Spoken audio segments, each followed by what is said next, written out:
People tend to invest where they live. To be honest, I think it's as far as the Brexit, I think it actually was right decision for UK to do. Some people have passion that makes them money, and some people have passion that doesn't make them money. It doesn't matter. Once you've achieved financial freedom, you can do anything you want to do. That's why they think, oh, I need to wait for the perfect time to invest this money. I need to look for the perfect house. And what they don't realize is that you're looking to build a portfolio, maybe 5, 10, 20 properties. As a result, there's no way you're going to make sure that all 20 of those properties are going to be at the perfect time, the perfect location, the perfect price. It's just not going to happen. So what you need to do is, when you have the money, get in.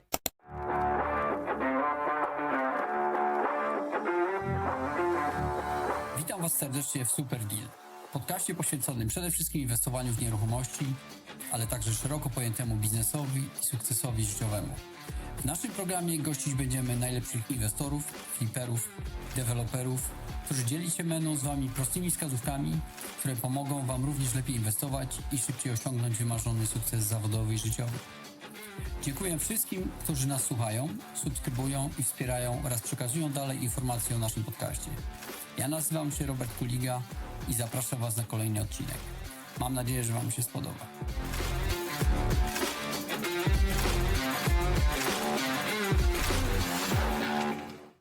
Hello, everybody. Welcome to another episode of the podcast Super Deal. Today we have a special guest. We are actually recording in London this time, and my guest, Shiv Haria, friend of mine for quite a few years. Hello, Shiv. How are you?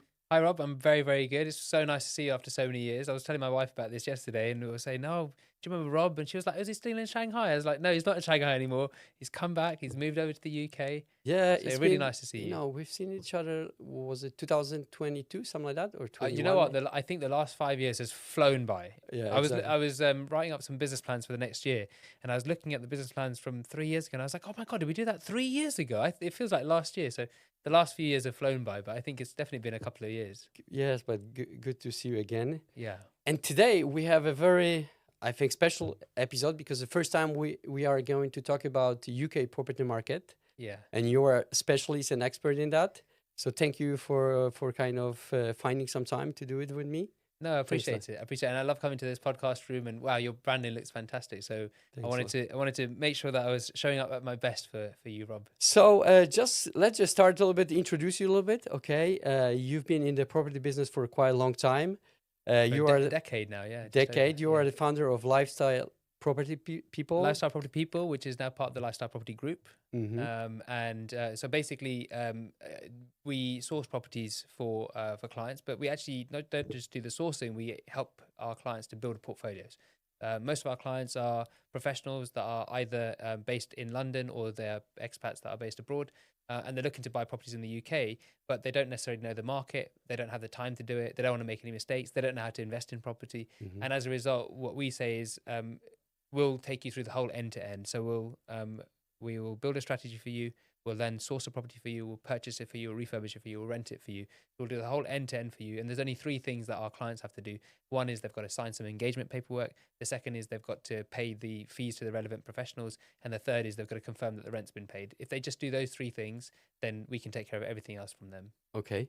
So you started that in 2016, I believe, yes? January 2016, the 18th of January 2016, actually. And the reason I know that is because next year, 18th of January 2026 is going to be our 10-year anniversary. So I was just starting to plan for what we're going to do for our 10-year anniversary. And as far as you told me updated, it means that so far you helped over 200 people and you've purchased over 400 properties, right? Yeah, exactly. And I don't know the exact numbers. It's probably well over 400, but the last count, which is about 6 months ago, is 400, yeah. So that's amazing. And the other thing as well to say, Rob, is it's not 400 different types of properties. It's 400 of basically the exact same property in pretty much the exact same area. So, when you do something 400 times, you kind of get good at doing it. And I think that's kind of where we are right now. And if you look at what our clients say about us, on our Google reviews and stuff like that, it's testament to the amazing team that we had. When we started, there was just, 1 or 2 of us. And now there's a team of 13 people, and they're just all superstars. They're all doing amazing jobs. Yes, great. Congratulations again. Thank you. So let's start maybe with a little bit of your personal story, actually, because I think the stories tell, people actually can hear them most. And, they can feel what you've been through. So Yeah. I found on your website that in 2000, I believe 13, 13, right? yeah, that's right. Both your parents, is that correct? Yeah, it was one and then in the other. So Okay. 2013, my mum, and 2014, my dad. So they both had a heart attack, right? Yeah, so you can see this is the diaspora that I'm from. This is the genetics that I have inside me. But it actually started just a little bit before then. I had I'd graduated from university. I'd got my first grad job in an IT services firm. It was fantastic. I was getting paid lots of money. I was having a great time doing it. But I realized about 2 or 3 years in, I said, I don't want to do this for the rest of my life. And then I asked myself, well, what do I want to do? And I didn't know. I had no idea what I wanted to do. So I went traveling for 6 months around South America by myself. And it was whilst I was in South America that my brother called me. I was 5 months into my trip. He called me on the phone, which he never did. And he says, you have to come home immediately. And I was like, what's going on? And he says, Mum's had a heart attack. You have to come home. So I didn't know what to do with that information. Eventually, I got a plane. I flew back home.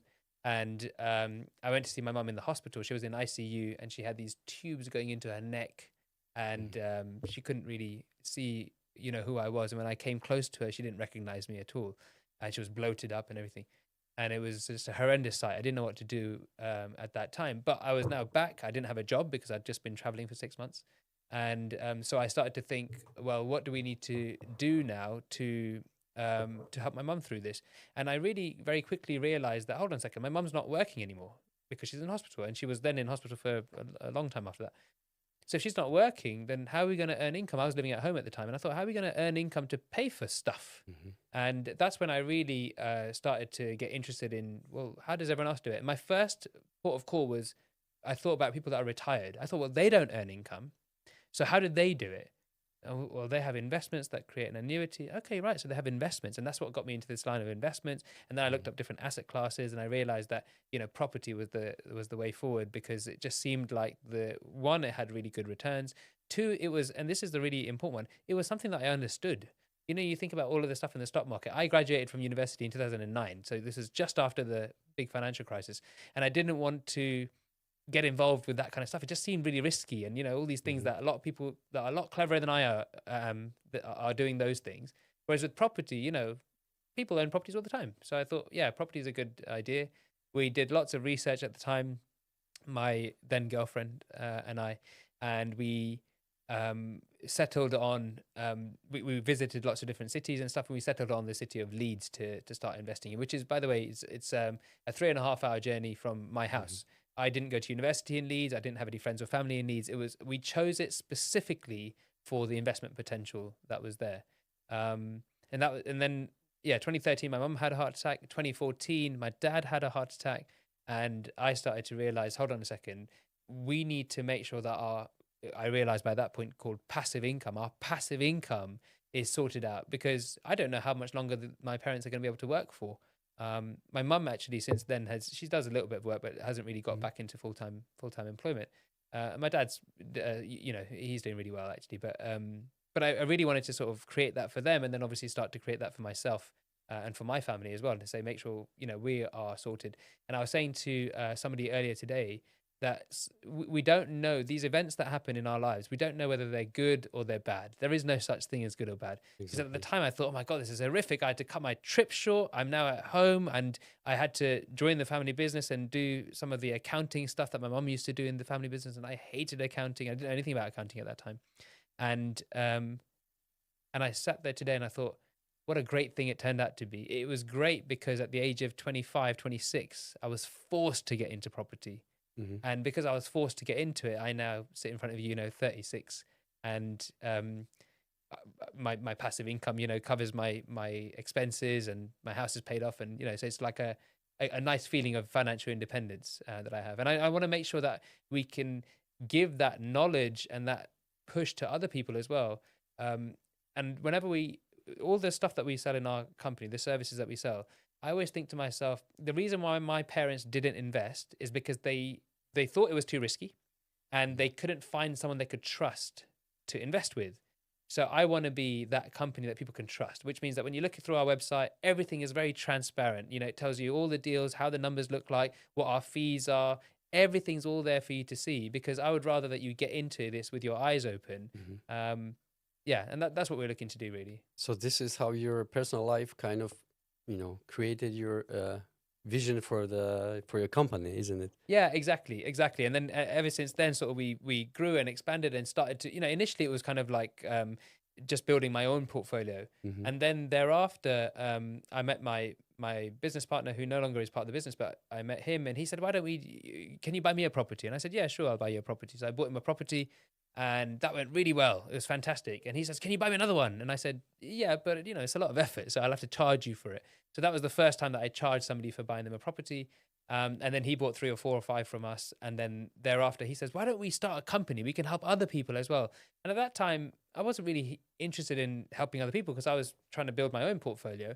But he's a very charismatic guy. So I said, yeah, sure, we'll start a company. We started doing that for other people. So that's how we started, really. And it was always with that vision of helping people to build a portfolio. And I think the secret that people don't realize is, when people are looking to invest in property, they're just looking at their first property. And that's why they think, oh, I need to wait for the perfect time to invest this money. I need to look for the perfect house. And what they don't realize is that you're looking to build a portfolio, maybe 5, 10, 20 properties. As a result, there's no way you're going to make sure that all 20 of those properties are going to be at the perfect time, the perfect location, the perfect price. It's just not going to happen. So what you need to do is, when you have the money, get in, because you're going to learn so much more from that process of doing the first one than it's worth, trying to find the right perfect conditions. I think there's a little funny proverb saying that the best time to buy property was yesterday, and the next best time is today, isn't it? Yeah, exactly. We use that in our spiel. We say the best time to buy property was 20 years ago. Okay. The next best time to buy property is right now. Okay. And I always say to people don't understand the compound growth of property. Compound and I say, interest, right? Exactly. Think about, for most people, they've owned their house for 10, 15, 20 years. I said, think about your house that you live in, and when you bought it, how much was it when you bought it? How much is it worth now?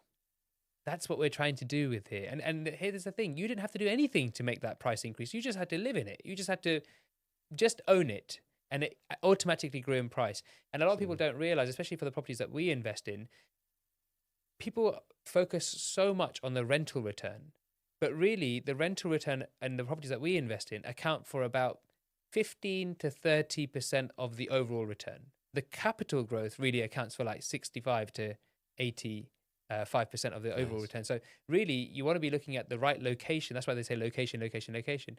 Look for the right location that's going to have the capital growth, and that's also going to give you the rental return as well. Plus inflation that takes care of your credit. The debt of going your down. debt, Exactly. There's so many advantages there. And of course, people start saying, oh, well, it's getting harder and harder with the taxation and the situations and whatever. Yeah, sure. But everything's getting harder, isn't it? So it's like, you've got to put your money somewhere. You can't put it under your mattress. So the best thing to do is to make sure you diversify across multiple asset classes. But property is one that you should get started in earlier, because it compounds over time, and you can continue to refinance and buy more properties tax-free. And I love this about property, because it just it works like this everywhere. I mean, any city you will go to, it's just same principle. Exactly, yeah. Whether you're in Poland or Shanghai, or whether you're back in the Exactly. UK, anywhere you go, it usually has the same fundamentals. Actually, one thing I say to people all the time in the UK specifically is, if you live in the UK, we have an opportunity that people in other countries don't necessarily have.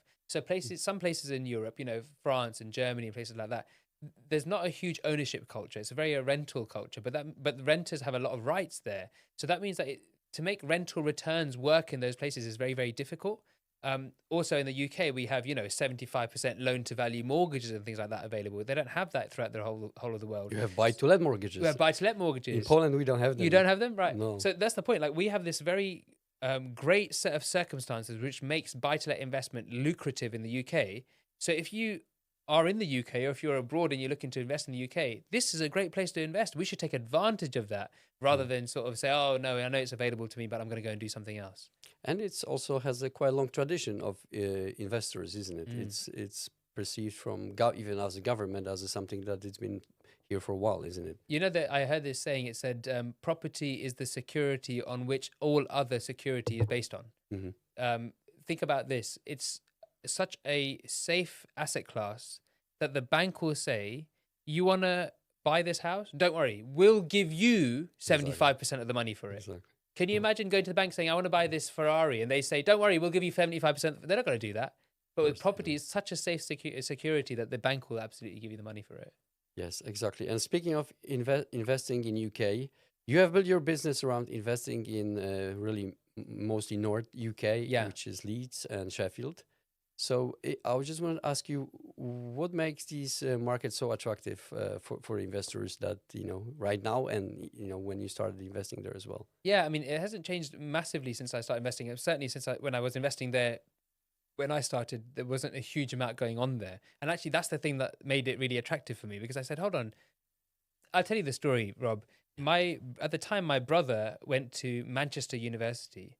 So Manchester was on my radar. I thought, I'll go and have a look at Manchester. I went to Manchester and I was like, wow, this is amazing. This place is like London. It's like a mini version of London. And then Leeds was the next biggest city. Manchester was the third biggest city in the UK. Leeds was the fourth biggest city in the UK. So I went to Leeds. I had a look at Leeds and I was like, this is nothing like Manchester. This is very underdeveloped. It's not got a huge amount happening yet. Mm-hmm. And then I thought to myself, but hold on a second.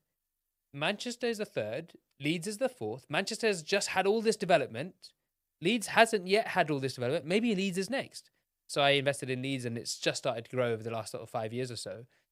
But the reason why we invest in the north, in these specific cities like Leeds and Sheffield, is because they are big enough, but they're small enough.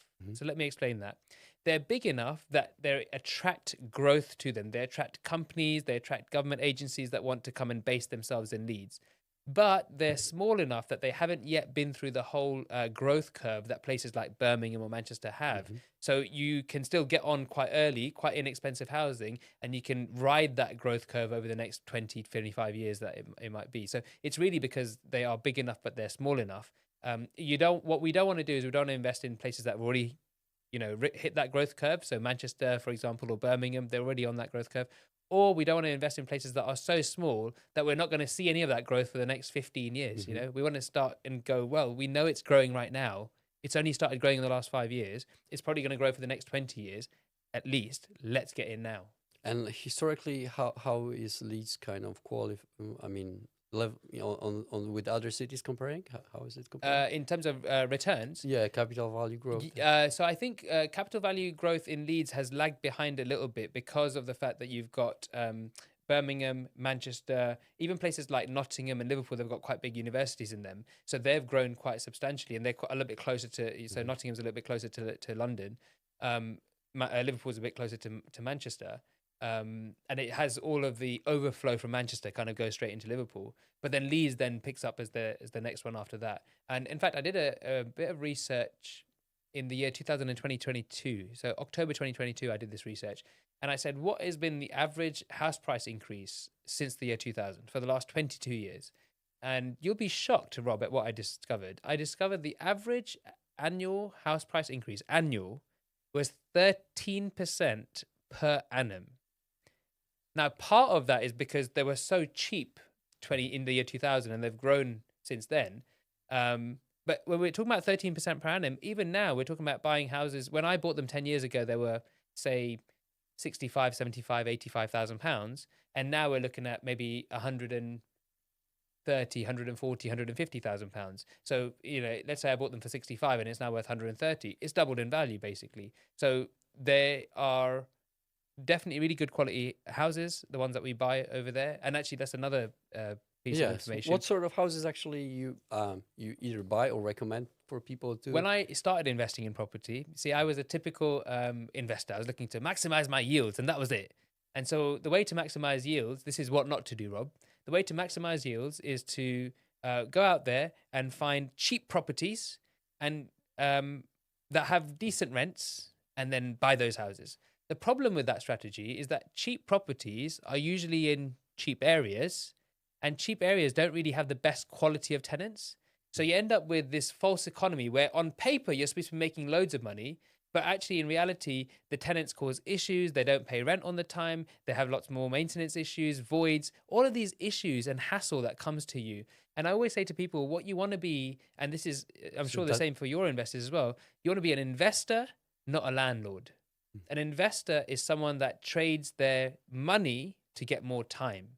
A landlord is someone that trades their time to get more money. And what we're all looking for is something that we can't get more of, and it's time. So we should be trading our money to get more time, not the other way around. And in the properties that we look at, we're looking at better quality houses. So usually, say 2 to 3 bedroom freehold or long leasehold, so like 1,000-year lease. And we're looking at usually semi-detached properties or terraced houses. We no longer. I used to buy when I first started like terraced houses, especially back-to-back terraced houses, because they give you a good rent for the house that's there. But now we don't buy those anymore. They also obviously don't appreciate as quickly because there's not that many people who want to buy those houses. The back-to-back terrace houses, usually landlords own them and investors. And you know how we know how investors work out returns. They just use a calculator, rent divided by. So the only reason that those houses increase in value is because the rents are increasing. As the rents increase, they've got to maintain the parity on the yield, so the house prices increase. Whereas in the areas that we buy in, it's got nothing to do with the rents.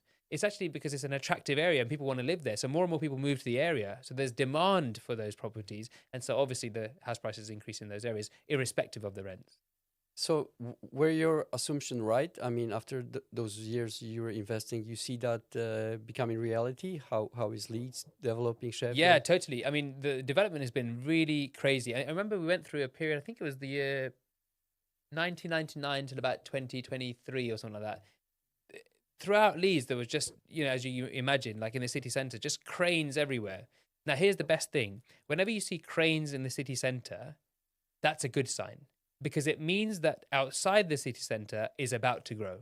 The cranes that are operating in the city centre, that does the redevelopment in the city centre, and then that development spreads outwards to the other areas. We invest outside the city centre. And when I say outside, I mean like, a 10, 15-minute drive, not too far outside. But we're far enough that when I saw those cranes, I was like, I know this redevelopment is happening. And now you go there, the whole area is a lot different. They've regenerated a lot of the city. And then in 2021, we started to invest in the Sheffield property market as well, because the house prices in Leeds were getting quite expensive. And we thought we were growing quite rapidly. We need another area so we can buy houses in that area as well. And Sheffield was like where Leeds was when we first started investing. So we were like, yeah, this is going to be a good place as well. And they're not too far apart. So they have the same kind of demographics and the same economics. So we started investing in Sheffield. And again, the same thing happened again. The house prices went up. The rents went up. The rents was actually a big thing. When I first started investing in properties, I remember the rents used to be like £450 a month. And now these rents are like £900, £1,000 a month. The rents have, gone up quite considerably. And in fact, from all of my economics knowledge, I studied economics at university. From all my economics knowledge, all I can see now for the next sort of 5 years in front of us with the Labour Party in power is, although they don't want it to happen, house prices are going to increase, rents are going to increase. That's exactly what's going to happen. So why do you think so? So one thing's true. Right now, over the last, say, 6 months or so, since the Labour Party came into power, there's been less activity in the property market, partly because the mortgage rates are still quite high, partly because there's a new government, we don't know what's happening. So as a result, there's been less activity. If there's less activity, then it means that there's less people buying property. If there's less people buying property, it means that there's still the same number of people that want to rent, but there's this fixed supply of property or only a small increase in the supply. That means that rents are going to increase. That's just how it works. And in terms of property prices, I think that's a simple one as well. Two things. One is that interest rates are going down. So as interest rates go down, the rental return gets more. And obviously, as the rental return increases, the demand for rental properties increases. And so people buy more properties. But also, if we think about the rich, the middle class and the poor right now, what the Labour Party, what everyone thinks is with the Labour Party in power, there's going to be redistribution of income, which is true. There is going to be redistribution of income. But here's where people get it wrong. They think there's going to be redistribution of income from the rich to the poor. That's what we've been told. That is not true. The redistribution of income happens between the middle class and the poor. Here's what happens. The poor are going to get supported one way or the other. The money's going to come from the government. They're going to get supported, more benefits, increased minimum wage, all of this kind of stuff, more subsidies. The rich, they are wealthy enough to find loopholes. They are wealthy enough to figure out ways of avoiding tax, figure out ways of getting around inflation, for example, by investing in houses with mortgages. So inflation will deteriorate over the decade. But the middle class are stuck in the middle. They spend all their time at work, working. Then they have, a kid or two to send to private school. So then they've got to make sure they've got enough money to go and sort that out as well. And then on the weekends, guess what? When they've finally got some time to go and invest in property, no, they don't, because they've got to go meet their friends. They've got to take care of their family. They've got to go and, take the kids to the schools and all that, to the activities. They just don't have any time. So all they do is they work. And the typical example is, in fact, I've just hired a new client relationship manager, a salesperson. So this guy he earns £200,000 a year. He gets taxed over £60,000 on this £200,000. So he doesn't earn 200, he earns 140. And then he's got 2 kids, he's got to send them both to private school, especially with the VAT now on private school. So that's 50 grand in private school fees. So 60 for the taxes, 50 for private school fees. You're left with 90. But that's for a family of 4 people. You take away mortgages. These people have big mortgages. So it's 4 grand a month or 3 grand a month for mortgages. So that's another 50 grand gone. Before you know it, they're living off 50 grand. There's not a huge amount of money left over, for doing all the stuff that they need to do. So I think that the middle class are in this false economy where oh my God, I'm earning 200 grand. But they're not really. When you break it down, most of these people don't save any money whatsoever. And that's why I'm really trying to encourage people to invest in property as a way of kind of like putting away a nest egg. And for most people, the reason why they want to invest is we ask people all the time, what are you looking to achieve by investing in property? And of course, people say, oh, well, my money's sitting in the bank and I want to get it working harder for me. I want to do something more. Yeah, but why? Like, what's the point of it all? So what? Oh, I want to create financial freedom. People say financial freedom is what I'm after. And I say to them, what do you mean by financial freedom? What does financial freedom mean to you? Well, I want to be able to do what I want when I want. That's what everyone says, Rob. And I say, oh. Pretty much. Then I say, what do you want? What do you want to do? No one has an answer. No one's thought that far ahead. They know they want financial freedom. I want to do what I want when I want, which means I don't want to be doing what I'm doing right now. I don't know what I want to do, but I don't want to be doing what I'm doing right now. And what we're trying to do with investments is over a period of, let's say, 10 years or so, build up a portfolio that creates that passive income that can make sure that in 10 years from now, you have the option of whether to work or not.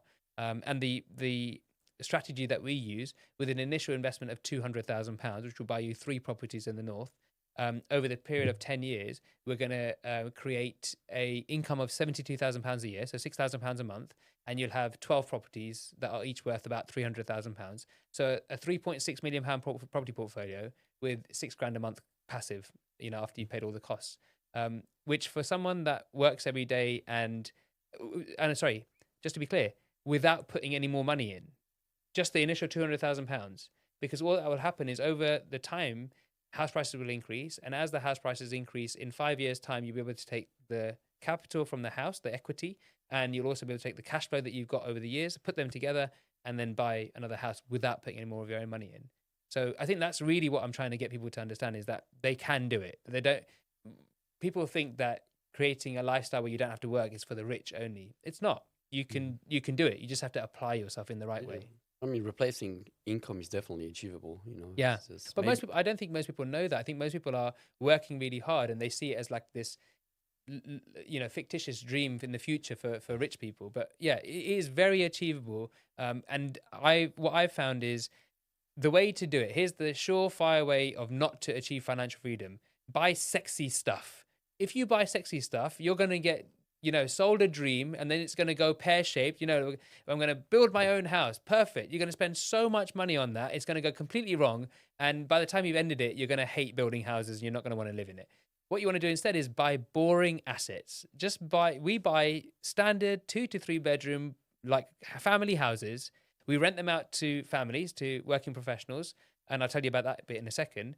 But they're just boring assets. And because they're boring, guess what? They actually make money. Over time, they create value. And the only thing that you're doing is owning it. Nothing else. You don't have to get involved. You don't have to do any massive refurbs or anything like that. You just have to own it, and time will do all the work for you. And this is the best bit. And in terms of the tenants that we choose as well, I get people asking me all the time, so do you invest in student houses? And we don't invest in student houses, mostly because every amateur investor in the whole of the UK is investing in student houses. If I think about my parents, if they had the money and I went to university, they would buy a house and they'd say, you rent it with your friends. That's what they want to do. But that means that's where all the I don't want to say like the dumb money, but that's where that money is going. You know, they pay over the odds for their houses and they don't really care because they're going to hold it for a long time. What we're looking to do is we're looking to rent to working professionals. And the reason why is because usually there's a mum and a dad. So there's two people that are earning. So there's two incomes to draw from. The second reason is usually they have a kid, a child. And as a result, they are more responsible. You'll know, Rob, as soon as you have a child, you're automatically more responsible. And the third thing is that when you have your child that goes to a local school, you don't want to disrupt the child. So you're going to stay for, you know, a good 4, 5, 6 years in the house. So we have long-term tenants. They don't want to move between years. So in general, it's just a really good tenant profile for us. Okay. Let's just maybe talk a little bit about, we've spoke about northern cities like Sheffield, Leeds. But I really wanted to ask you also about, we are recording this in March 2025. Wanted to know what's your take on, current status of as a whole UK as a market, coming, out from COVID pandemic, and what do you think and how do you see the whole UK market evolving? You see the bright future for it after Brexit? You've mentioned a little bit about it. Yeah, I think in general the UK market. In any market, as entrepreneurs, we have this saying. It's like we don't need to rely on who's in power and the government and what they're doing. We can make this work for us regardless. And I think because of all those things that I said about why the UK market is great for investment, I think that investment's going to continue in the UK market. And as a result, property prices are going to continue to rise and rents are going to continue to increase. And I think I worked out, this is in our property appraisals, so in the illustrations that we give to our clients. If you increase rent by 5% per annum for the next 10 years, then if that increases, and if you continue to decrease mortgage, as it will do over the next 10 years, then at the end of 10 years, you basically double your cash flow. So in the properties that we buy, let's say, for example, the cash flow will go from 5 grand a year to 10 grand a year. So I think that shows you just how much rents are increasing and mortgage rates are decreasing. So cash flow is going to be increasing. And like I said, property prices are going to be increasing. So I think in general, it's a really good place to invest. If anything, I would say that we're at this lull point at the moment where, nothing's really moving. Transactions aren't really happening. Everyone's just sort of sitting on their hands waiting for the spring budget to see what the government say. And even that, as if it's going to change anything. It's not going to change anything. After that, people are still going to, invest in properties. And we know that through the course of this year, we're going to probably have at least one, if not two, reductions in the base rate, in the interest rate. And as a result, that's going to spike growth as well. So I would say, if I was a betting man, I would say 100% without a doubt, over the next year, property prices are going to increase. Over the next 3 years, 5 years, property prices are going to increase, rents are going to increase. And it's just going to mean that for the people that can afford it, this is what we were talking about earlier, the wealthy, the middle class, and the poor. If you want to be wealthy, you've got to think like the wealthy. What do the wealthy do in these times? They buy assets. They invest in assets, especially ones where they can get a mortgage and depreciate the value of the mortgage over time. And that's property. Yeah. But in general, do you think that UK found its light in the tunnel after the Brexit? I mean, to reinvent itself as a nation and as a way to work in the future? I think it's still in the process of doing that. I heard something that said, we're trying to be the top in AI, but the problem is that, electricity in the country is still very expensive. So if electricity is expensive, then you're really not going to be able to build big data centers and things like that. So I'm not sure about AI, but I think that as a services industry, as a services nation, we're still very strong. And I think that's going to continue to happen. And I'm sure that at some point, the Labour government are going to realize, the people of the country are going to realize this Labour government, they won the election, Rob, because of their one slogan. You know what that slogan was? It was change. They basically didn't have to say any policies at all, but because everyone was fed up of the last government and they used the word change, everyone said, yeah, we should change. We should go be with these guys. But what's going to happen is in 3 or 4 years' time, people are going to go, we've not really done anything and we're not really moving forward. And so, yeah, I know we moved because of change, but there's other parties out there that seem a little bit more appealing that are going to get us kickstarted in different directions. So I think that we're probably in this lull period of like booming growth. I definitely think that house prices are going to increase and rents are going to increase. But I think that GDP is going to be slowly increasing. But I think in 5 years' time, once we decide that this government's probably not right or they change their policies, then we'll start to really. No, they're Rubbish. definitely doing some big changes. Today, I've heard they're planning to just finish with NHS whole system and Yeah. just start a new system. So it will be big change, isn't it? Well, I mean, they're saying all these things, but you and I both know that finishing with the NHS is a project that will take them 20 years. You know, in 5 years' time, we'll have a new government. So I don't know if that will actually go ahead. But, you know, the big changes, like they're talking about, so they've already talked about adding your pension to your estate for inheritance tax purposes. That's a massive thing. Let's lay this out, Rob. This is what I keep saying to our clients, so hopefully it will resonate. That most of our clients will have a couple, and they'll have a house between them that's worth about £1 million. And let's assume they have no other assets except for a pension pot. Previously, the pension pot was outside their estate for inheritance tax purposes. And previously, you'd get a limit of £1 million that's tax-free. So up to £1 million tax-free, thereafter, they got to pay tax. But actually, that inheritance tax, the pension is outside of the estate, so they don't have to pay any tax. Happy days. Now, the pension automatically is going to be within your estate. That means that automatically, overnight, you've now got another £1 million worth of stuff that you have been growing for the last 20, 30, 40, 50 years. That's now within your estate, that's going to get taken at 40% unless you do something about it, which means that owning things like property and limited companies becomes much more appealing because you can then hand those down to your children, whereas you can't really hand your pension pot down to your children. You've got to draw that on a monthly basis. So, I think that the future of property is bright. The future of the UK economy, at the moment, it's a good time to invest because I don't think there's a huge amount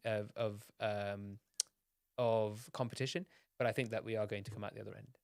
No, to be honest, I think it's as far as the Brexit, I think it actually was the right decision for UK to do. Yeah. And I think you will be better off being out of EU in the long term. In the long term, yeah. Especially because, you know, I live mostly in Poland, so I can see what's happening in the EU. It's just becoming like another Soviet Union, really. Yeah. But I mean, I think it's also difficult because I assume that the UK was a strong member of the EU. Well, if one strong member leaves, you've got less strong, you know, the average goes down. Yeah, exactly. But I think the EU is actually worse off because of of course, yeah. UK Brexit. Yeah, yeah, and I think that, you know, from a standpoint of, you know, no war in that, we're probably in an era where we're not necessarily going to have, you know, physical war between the EU. We hope, at least. Yes. So we hope. Yeah, we hope. Yeah. I mean, there's definitely a big, you know, like a geopolitical shift that's going on right now. But I also wanted to ask you because I compare, you know, like in London, for example, when I used to live here in 2005, it was really, you know, like I would say the capital financial market, capital of financial markets, and in many ways it was the greatest city to live in Europe. And I think it's kind of London lost a little bit as far as this mojo, I would say, being that city. But I think part of that is because what the government's trying to do is the government's trying to push some of that wealth, that capital, that labour out of London into the different regions. If you imagine, I say to people all the time that London was growing at a really rapid pace, but the other regions weren't.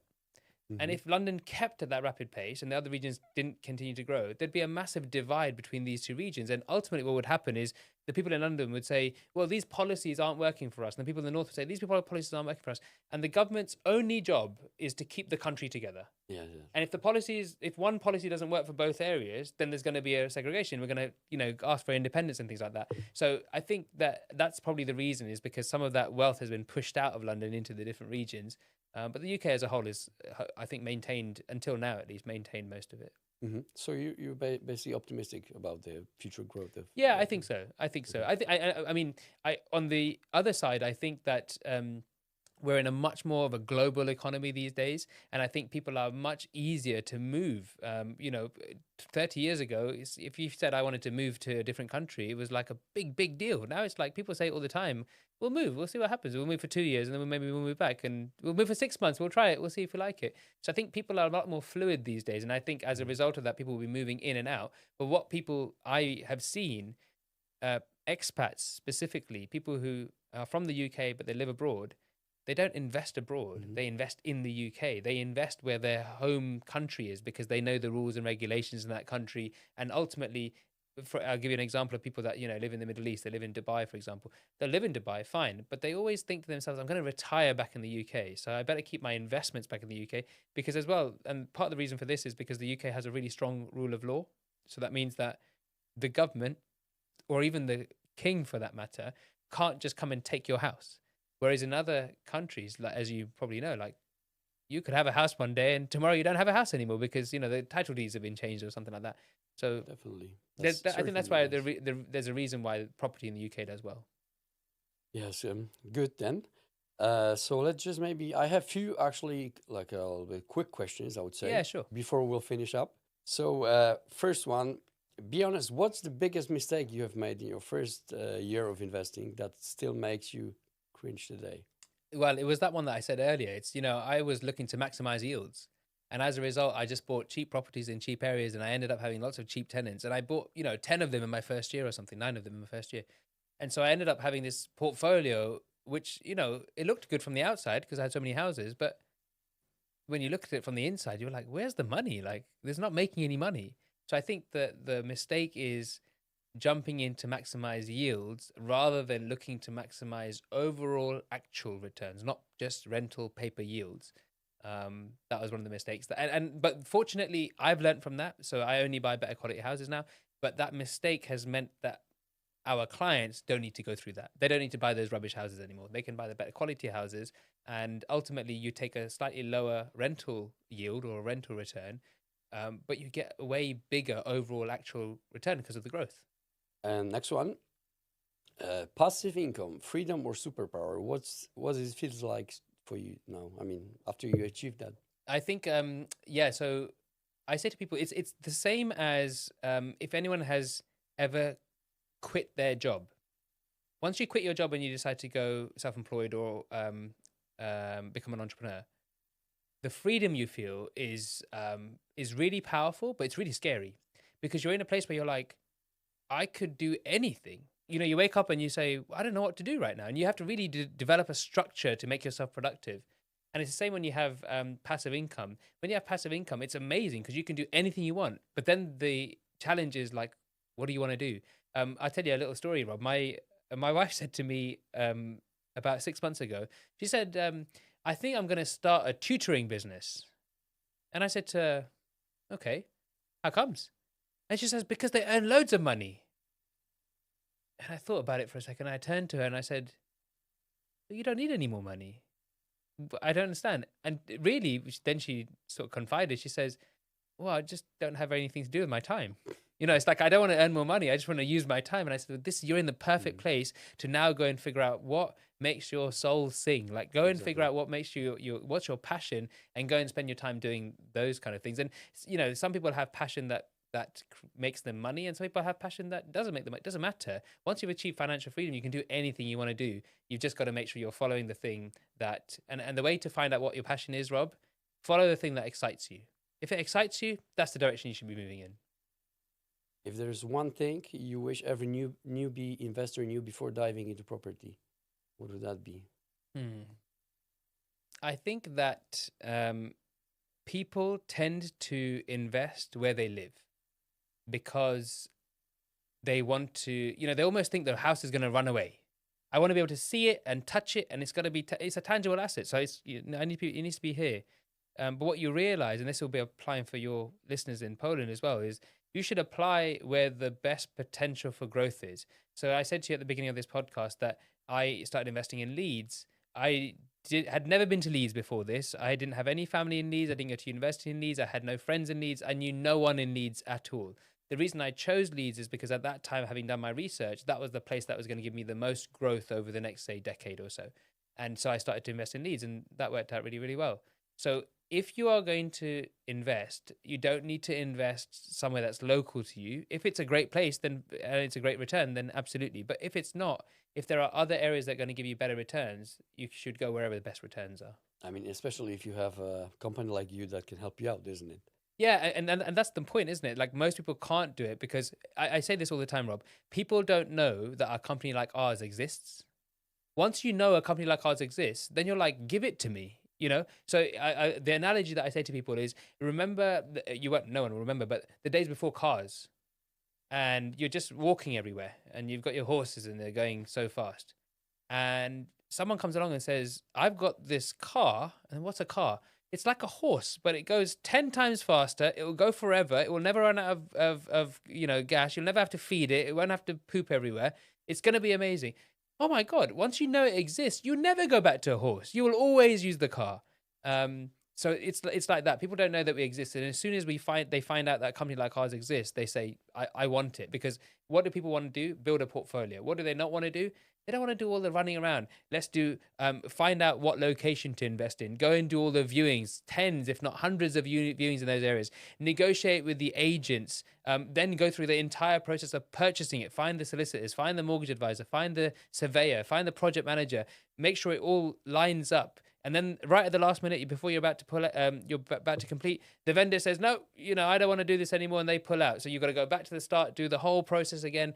And then, yes, you've now completed on the property. You now need to refurbish the property. You've got to be at that location going to see it every single week. Because otherwise, how do you know that the refurbs are happening on to the quality that you want them to happen? And so there's a whole bunch of management that goes on before you then hand it over to the management agent to manage.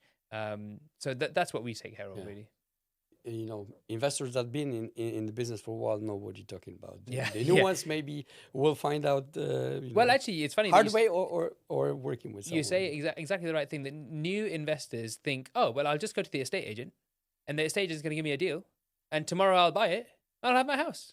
And it, as you said, it just doesn't work like that. Purchasing a property is a project that could easily take you 6 months, 7 months, 8 months to get right end to end. And that's if you're lucky. Sometimes things go wrong and it takes a lot longer than that. Yeah, that's the difference between Poland and here. That in Poland, if you buy a house, you basically own it next day. Oh, really? Here you have that exchange process that then can take several months. And in my finish, the way you're not going to buy it at all, isn't it? Right. Yeah, exactly. That's what happens here. I think that I was saying to a team member of mine today, she says, I want to learn new skills. She says, what areas of the business do we currently outsource that we're thinking of taking in-house?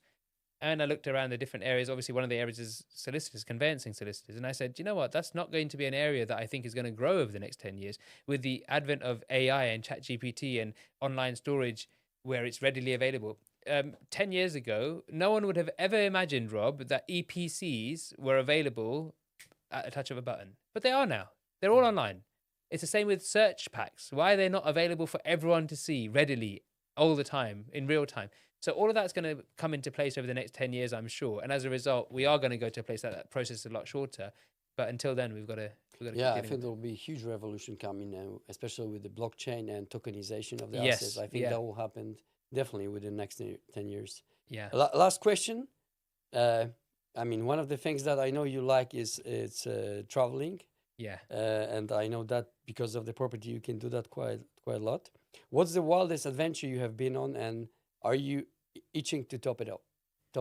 I'm always itching to top it. And in fact, that's one of the great things that financial freedom brings you is this ability to kind of go wherever you want, whenever you want. I actually joked with my dad the other day. I said, one of the greatest things that I can do right now is I can look outside. I can say, it's raining. I can open my weather app on my phone and say, this whole week is raining. And I can say to my wife, shall we go to Spain tomorrow? And she'll say, yeah, and we'll go. And it's so easy for us to do that because we don't have to work from a specific location. We don't even have to work if we don't want to work. So that's definitely it.